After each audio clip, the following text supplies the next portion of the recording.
The applause thundered, but it rang hollow. Not because it was weak. It wasn't, but because I saw them in the front row.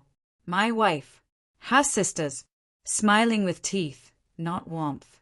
Beside them, her brother leaned forward, elbows on knees, grinning like a man waiting for his cue. The dean called my name.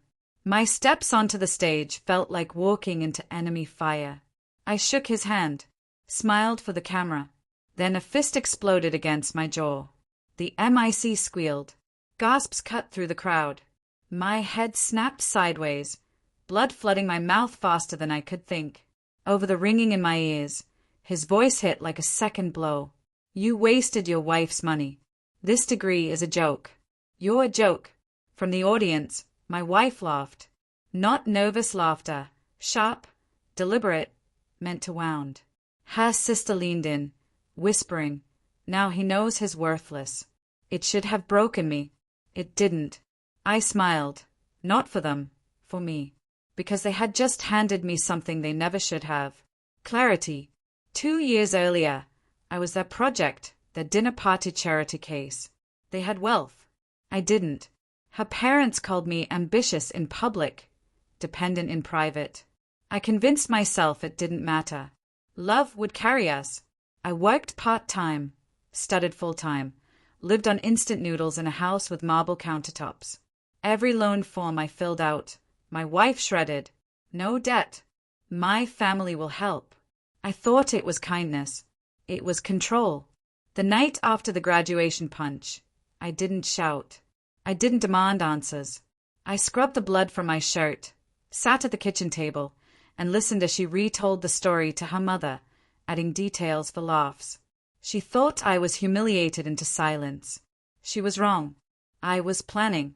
Step 1. Silence. It unsettles more than rage. For 3 months, I said nothing. Played the role of the loyal, broken husband. They relaxed. Dropped their guard. Step 2. Money. While they assumed I was job hunting in desperation, I'd already been freelancing for over a year. Every payment went to an account she didn't know existed. Step 3. Information. Not gossip. Proof. Her brother's fake contracts. Her sister's charity, siphoning donations.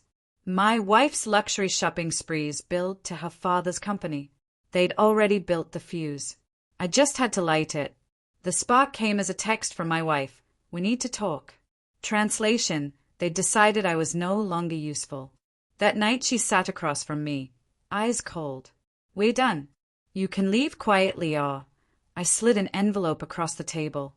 Inside, her credit card statements, her brother's contracts, her sister's donor list with missing funds circled in red. She froze. Divorce papers are in the top drawer, I said. I've signed. You'll sign yours, and I won't send these to the people who matter. I watched the rage, the fear, the calculation in her eyes. She realized she'd misjudged me. The next 6 months was surgical. The divorce was quiet. Her family's downfall was not. I never leaked a thing directly, just sent anonymous packages to the right journalists and competitors. The scandals hit one by one. Her brother indicted.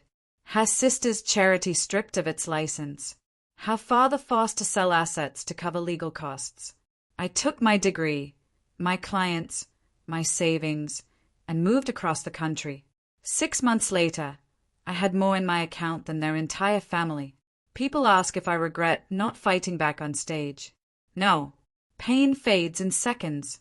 Humiliation lasts weeks. But watching the people who mocked you lose everything? That's forever. The last time I saw my ex-wife, she was in an airport coffee line. Older. Thinner. Not from the gym, but from stress.